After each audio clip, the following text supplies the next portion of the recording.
कार्तिक की जो पंचमी, सुनो कथा का गान। पाप सभी हर लेते हैं, करता प्रभु कल्याण। कार्तिक पंचमी की कथा का मुख्य उद्देश्य हमें ये सिखाना है कि जीवन में सच्चाई और धर्म का मार्ग अपनाने से सभी पापों का नाश होता है। और आज की इस कथा के श्रवण से न केवल हम सबके पाप कटेंगे, बल्कि हमारे मन और आत्मा में एक नई ऊर्जा का संचार होगा, जो हमें मोक्ष के मार्ग पर अग्रसर करेगा। आज की कथा से जुड़ी भावना यह है कि हमें अपने आचरण को सुधारने, ईश्वर भक्ति में ध्यान लगाने और संसार के मोह से दूर होने का संदेश हमें आज की इस कथा से प्राप्त होगा। हरे कृष्णा।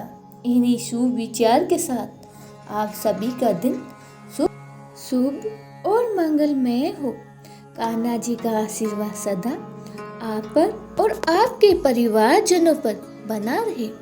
इससे पहले कि सभी अध्याय सुनने के लिए और कमेंट में अपना आशीर्वाद, अपना प्यार देने के लिए आप सभी भक्तों का बहुत बहुत धन्यवाद। आज सुने आगे की कथा। भगवान कृष्ण की महिमा अपरंपार है। वह किसी न किसी रूप में अपने भक्तों को दर्शन जरूर देते हैं। अगर कोई भक्त उनकी सच्ची मन से भक्ति करता है तो वह हर संभव उनकी सहायता जरूर करते हैं। अगर सच्चे मन से पूरी तरह भाव से भगवान की भक्ति की जाए, शुद्ध बुद्ध खोकर अगर सिर्फ भगवान का ही ध्यान किया जाए, सब कुछ मोह माया त्याग कर अगर केवल प्रभु में ही मन लगा लिया जाए, तो भगवान अपने भक्त को कभी संकट में नहीं रहने देते, उसे हर संकट से तार लेते हैं। और आज के अध्याय का शुभ आरंभ ही भगवान श्री कृष्ण के एक चमत्कारी कहानी से करेंगे। अगर आज की यह कहानी आपको पसंद आए तो वीडियो को लाइक करके हो सके तो शेयर जरूर कीजिएगा। भगवान श्री कृष्ण की जन्मभूमि में हर जगह आपको कुछ न कुछ आश्चर्य ऐसे दिखाई देंगे जो भगवान से जुड़े हुए। कहा जाता है कि इसकी वजह यहाँ कण कण में भगवान कृष्ण का वास माना जाता है। वृंदावन में भी आपको ऐसे बहुत सारे आश्चर्य दिखाई दे जाएंगे, जहाँ पर कई संत भी हुए हैं। ऐसे संत जिनके चमत्कारों के किस्से हमेशा सुनाई देते हैं। आज भी अनेकों संत वहाँ पर जिनके आश्चर्यजनक चमत्कारों को यहाँ आने वाले श्रद्धालु अक्सर देखा करते हैं। ऐसे ही एक चमत्कार है पागल बाबा का मंदिर और उसके पागल बाबा और उनके इस नाम से मंदिर का निर्माण की कहानी बहुत ही दिलचस्प है। आप सभी को जरूर सुननी चाहिए। पागल बाबा मंदिर मथुरा वृंदावन मार्ग पर स्थित है। इसके बारे में कथा जनमानस में आज भी बहुत ही प्रचलित है।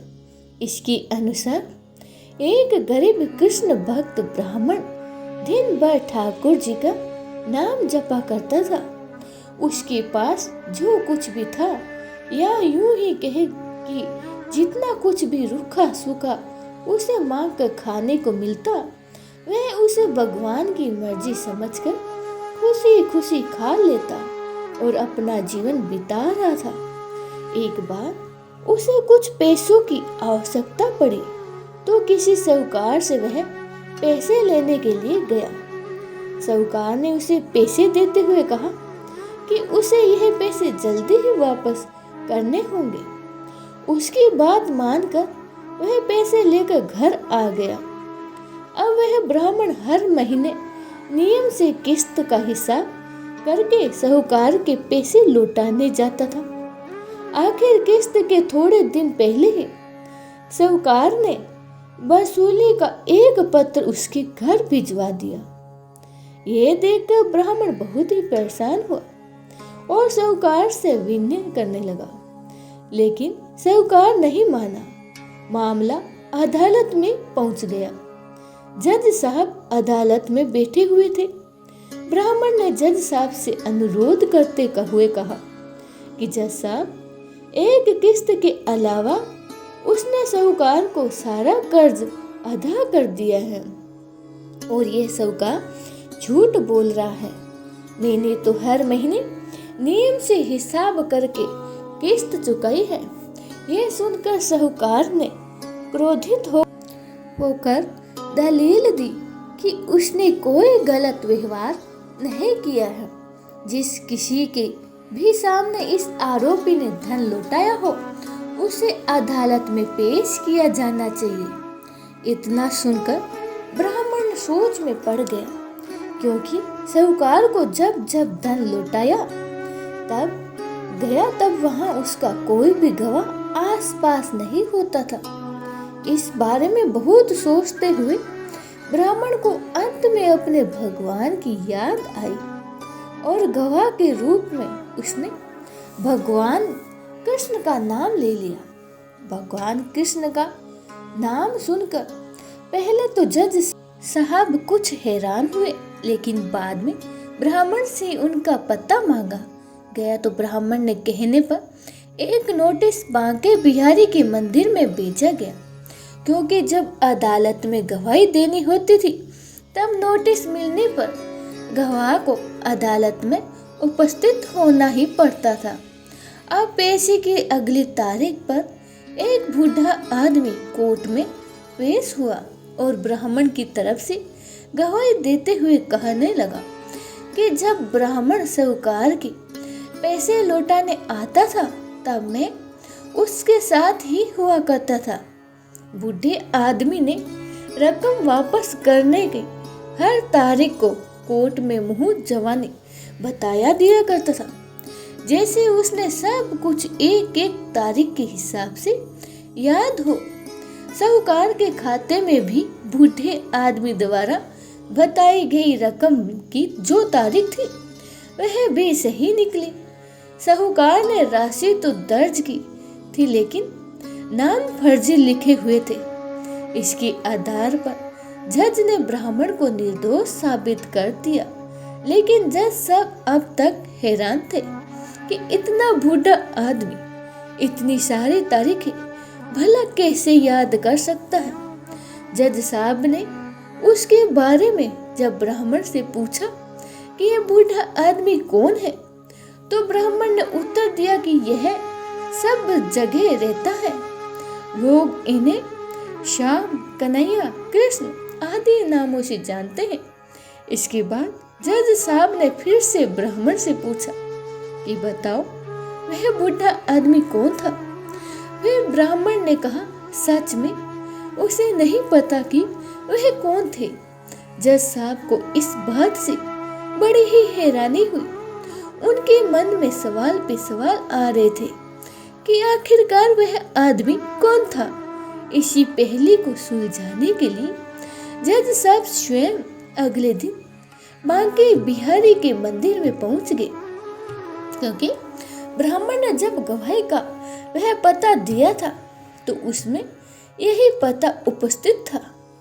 जज साहब जानना चाहते थे कि आखिर बीते दिनों में जो आदमी अदालत में गया था वह कौन था।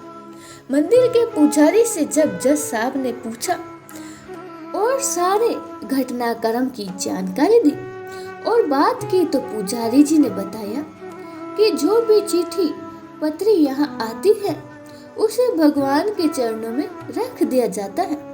जज साहब ने उस बूढ़े आदमी के बारे में भी पूछने लगे, लेकिन पुजारी जी ने कहा ऐसा तो कोई भी आदमी यहाँ नहीं रहता। ये सब बातें सुनने के बाद जज साहब को लगा कि हो न हो वह साक्षात श्री कृष्ण ही रहे होंगे। इस घटना का जज पर इतना असर पड़ा कि अपने आप को धन्य मानते हुए उन्होंने अपने पद से ही इस्तीफा दे दिया और घर परिवार भी छोड़ दिया और स्वयं एक संत बन गए। भगवान कृष्ण की भक्ति में रम गए। स्थानीय लोगों का मानना है कि बहुत सालों बाद वह जज पागल बाबा के नाम से वृंदावन में वापस लौटे और उन्होंने पागल बाबा मंदिर का निर्माण करवाया। तब से यह मंदिर पागल बाबा मंदिर के नाम से प्रसिद्ध है। इस मंदिर के निर्माण के बारे में एक और प्रचलित मान्यता है कि जब जज साहब को पता लगा कि उनके सामने साक्षात श्री कृष्ण ही अदालत में पेश हुए हैं, तब से वह श्री कृष्ण को ढूंढने के लिए इतने अधीर, इतने बेचैन हो गए थे कि अपनी शुद्ध बुद्ध खो बैठे थे। इस घटना ने उन्हें इतना बेचैन कर दिया था कि इतना व्याकुल कर दिया कि वह पागल से हो गए थे। और इसके बाद वह जिस किसी भंडारे में जाते, वहां से पतलों की जूठन उठाते और उसमें से आधा जूठन ठाकुर जी को अर्पित करते और आधा जूठन खुद खा जाते। उन्हें ऐसा करता देख लोग उन्हें विरुद्ध हो गए। लोगों ने कहा और उन्हें मार पीटना भी शुरू कर दिया। लेकिन वह अपनी शुद्ध बुद्ध खोकर हर दिन भंडारे का जूठन खुद खाते और भगवान को भी खिलाते रहते थे। हार कर लोगों ने उन्हें पागल के रूप में भी मान लिया और धीरे धीरे उनका नाम ही पागल बाबा पड़ गया। कहा जाता है कि उनसे परेशान होकर लोगों ने एक बार उनके खिलाफ एक योजना बनाई, जिसके अनुसार लोगों ने भंडारे में अपने पतलों में से कुछ भी नहीं छोड़ा, ताकि वह ठाकुर जी को जूठन ही ना खिला सके। लेकिन पागल बाबा तो आखिर पागल बाबा है। उन्होंने वो सारी पतलों में से पहुंच कर जितनी भी जूठन हो पाई उन सब का एक निवाला बना लिया और अपने मुंह में डाल लिया। लेकिन इस अपराध में इस बार वह ठाकुर जी को भोग लगाना भूल गए। इस बात का एहसास होते ही बिना ठाकुर जी को भोग लगाए ही वह निवाला मुंह में रख गए, तो उन्होंने अपने मुंह का जो निवाला था वह गले के नीचे जाने ही नहीं दिया। उन्हें लगा कि अगर वह पहले खा गए तो ठाकुर जी का अपमान हो जाएगा, और अगर यह निवाला बाहर थूक दिया तो अन्न का अपमान हो जाएगा। अब वह दुविधा में फंस गए। निवाला मुंह में लेकर ठाकुर जी के चरणों का ध्यान करने लगे। तभी अचानक से बाल गोपाल एक सुंदर से लड़के के रूप में पागल बाबा यानी जज साहब के पास आया और बोला, क्यों आज मेरा भोजन खा गया? यह सुनकर जज साहब की आंखें आंसुओं से भर गई और बोले, ठाकुर जी बहुत बड़ी भूल हो गई है, माफ कर दो ठाकुर जी।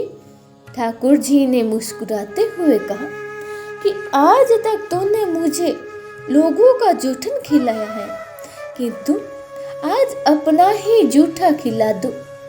जज साहब की आंखों से आंसू रुकने का नाम ही नहीं ले रही थी।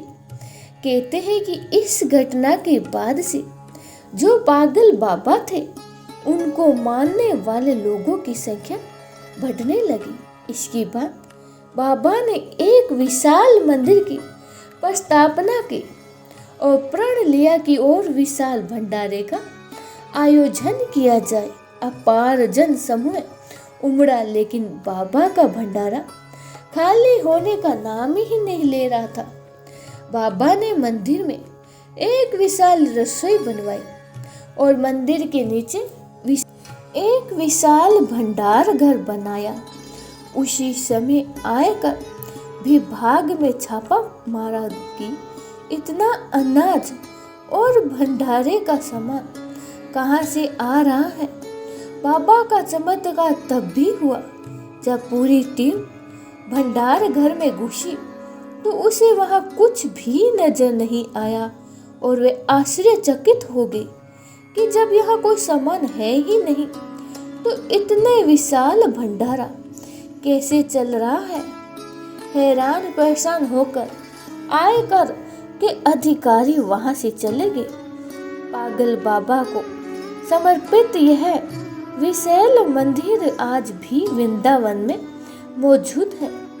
कहा जाता है कि यहाँ से कोई भी भक्त खाली हाथ नहीं जाता।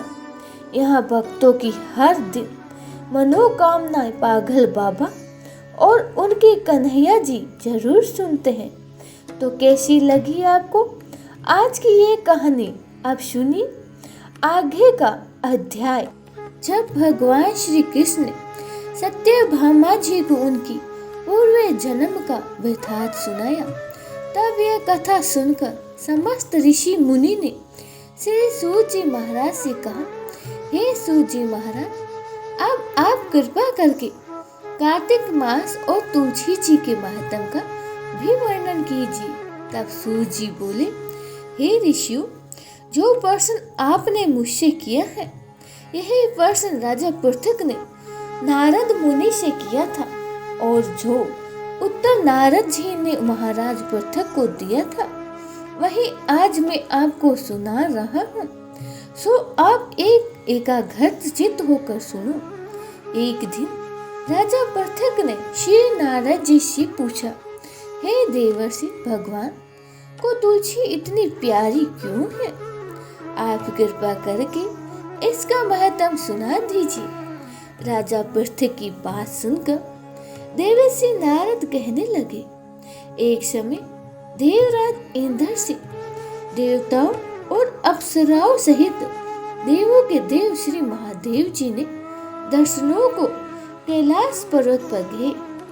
वे सभी जन कैलाश पर्वत पर पहुंचे तो उन्होंने भारी आकार और भयंकर नेत्रों वाले एक विशालकाय पुरुष को देखा।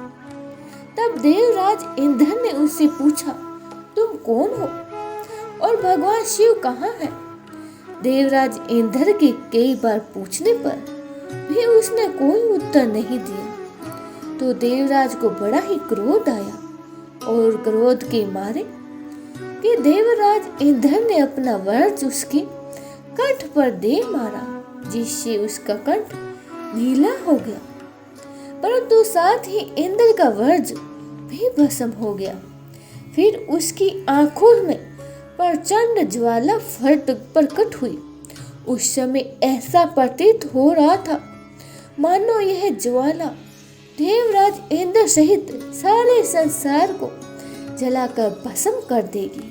ऐसी भयानक परिस्थिति देखकर देव गुरु बृहस्पति जी तथा देवराज इंद्र आदि सभी देवता नतमस्तक होकर भगवान शिव की स्तुति करते हुए कहने लगे कि हे देवों के देव श्री महादेव, त्रिपुरासुर और अघासुर का विनाश करने वाले, हे त्रिपुरारी अघहारी, आपको बारंबार नमस्कार है।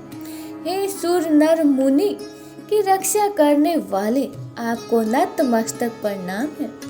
देवर्षि नारद ने कहा, हे राजा पृथक, इस प्रकार देवता की स्तुति सुनकर श्री महादेव जी ने समस्त ब्रह्मांड को भस्म कर देने वाली अग्नि को शांत कर दिया और कहने लगे, हे देवताओं गणों, मैं आप सभी की स्तुति सुनकर अत्यंत ही प्रसन्न हूँ।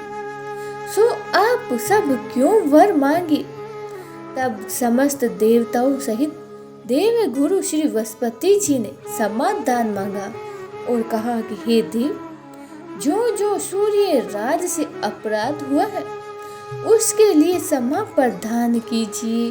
श्री बृहस्पति जी की स्तुति सुनकर पुण्य देवाधिदेव श्री महादेव जी कहने लगे, मैंने इंद्र का अपराध क्षमा कर दिया है और जीवन दान भी दे दिया है। हे बृहस्पति जी, आज से आपका नाम भी अमर होगा। तब श्री बृहस्पति जी कहने लगे, भगवान अगर आप हम सब पर प्रसन्न है तो सूर्य राज की रक्षा भी कीजिए और सारे ब्रह्मांड को भस्म करने वाली अग्नि जो आपके तेज से उत्पन्न हुई है उसे भी शीघ्र शांत कीजिए। भगवान शंकर कहने लगे, मेरे नेत्रों से निकली हुई ज्वाला रूपी तेज अब वापस कैसे हो सकेगा, इसीलिए अब हम इसे कहीं दूर फेंक देते हैं। ऐसा कहकर भगवान भूतवेश्वर ने उस अग्नि को समुद्र में फेंक दिया। तब वह अग्नि गंगा के संगम पर गंगा सागर में जा गिरी और एक बालक का रूप धारण करके रोने लगी। उसके रोने की आवाज से पृथ्वी कांपने लगी और वायुमान हो गई, सप्तद्वीप बहने लग गए। ऐसा घोर आश्चर्य देखकर समुद्र की गोद को बालक को रोते हुए देखा और देखकर श्री ब्रह्मा जी बड़े ही आश्चर्य से पूछने लगे, ये किसका बालक है? समुद्र ने उस बालक को बड़े ही आदर से उठाकर ब्रह्मा जी की गोद में दे दिया और कहा कि यह मेरा पुत्र है जो गंगा से उत्पन्न हुआ है। आप इसका जात कर्म कराइए। उसी समय उस बालक ने ब्रह्मा जी की दाढ़ी पकड़ ली और बड़े ही जोर से मोड़ कर दी, जिसके मोड़ने से ब्रह्मा जी की आंखों में आंसू भर आए। तब किसी प्रकार से ब्रह्मा जी ने अपनी दाढ़ी छुड़ाई और कहा, इसे हमारी आंखों से झल निकाला है, इसीलिए इसका नाम है जलंधर होगा और यह शिव से अलावा संसार में किसी के हाथों से नहीं मर पाएगा। इसके कारण यह है कि यह शिव जी के अंश से उत्पन्न हुआ है। यह सुनते ही वह बालक युवा हो गया। तब ब्रह्मा जी ने शुक्राचार्य जी को बुलाकर उसका राज्य अभिषेक कराया और तब ब्रह्मा जी वहां से अंतर्ध्यान हो गए। सिंधु राज ने काल नेमी की पुत्री विंध्या के साथ जलंधर का विवाह करा दिया। विंध्या अति ही सुंदर थी और सारे ब्रह्मांड में प्रथम सती और पतिव्रता थी। परम सुंदर पत्नी पाकर जलंधर बहुत ही प्रसन्न हुआ, इसीलिए आनंद से अब उसके दिन बीतने लगे। जब जब जलंधर घर आता तो विंध्या स्वयं ही अपने हाथों से पंखा जलाती, पर्दा अग और आचमन अर्पण करती। इस प्रकार वह अपने पति को नारायण समझकर उनकी सेवा किया करती थी। देवर्षि नारद जी बोले, हे राजन, अब मैं पतिव्रता स्त्रियों के कुछ लक्षण बताता हूँ। पतिव्रता स्त्री अपने पति के दुख में दुखी और पति के सुख में सुखी रहती है। पति के परदेश जाने पर विरह वेदना का अर्थ दुख सहन करती है और पति के मर जाने पर पतिव्रता स्त्री पत्नी के साथ सती हो जाती है। अपने पति के पाप पुण्य में आधे की भागीदारी होती है, इसीलिए स्त्री अर्धांगिनी कहलाती है।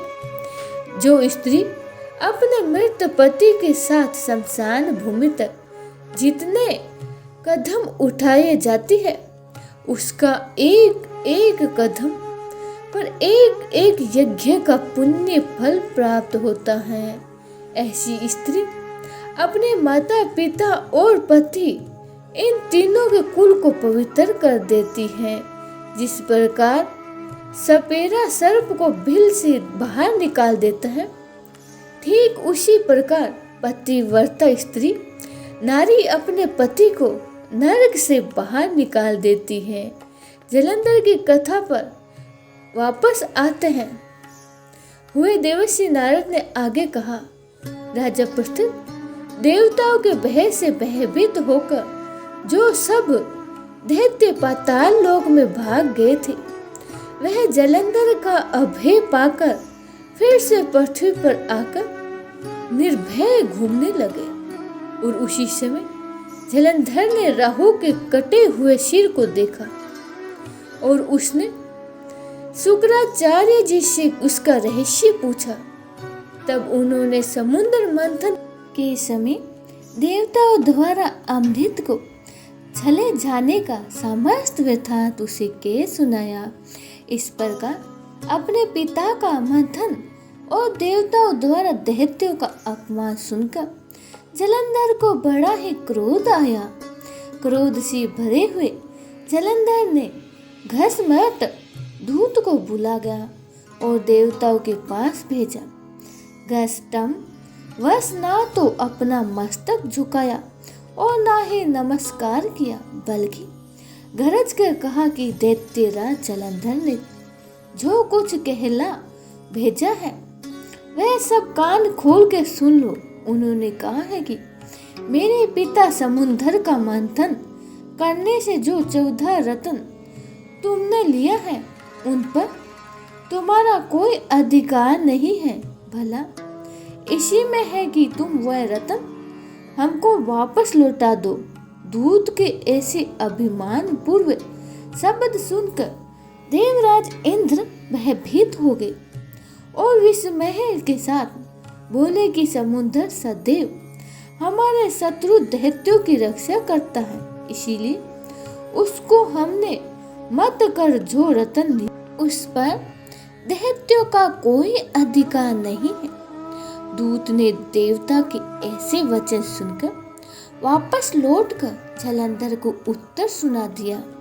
इसे सुनकर जलंधर को बहुत ही क्रोध आया और देवता को जीतने का उपाय वह सोचने लगा।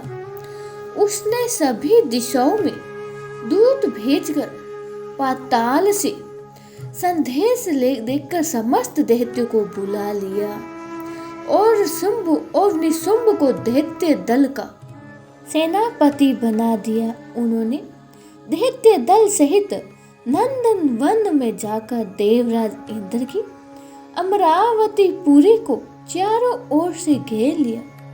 अब देवराज इंद्र की आज्ञा से देवता भी युद्ध करने लगे और युद्ध के मैदान में आ डटे।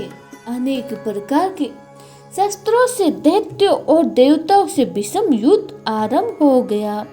दोनों पक्ष के एक दूसरे को मार मार कर गिराने लगे। सब ओर रक्त की धारा बहने लगी। मरकर गिरे हुए हाथियों और घोड़ों से पृथ्वी भर गई। जो दैत्य समर भूमि में मरे जाते उन्हें शुक्राचार्य अपनी संजीवनी विद्या से जीवित करने लगे।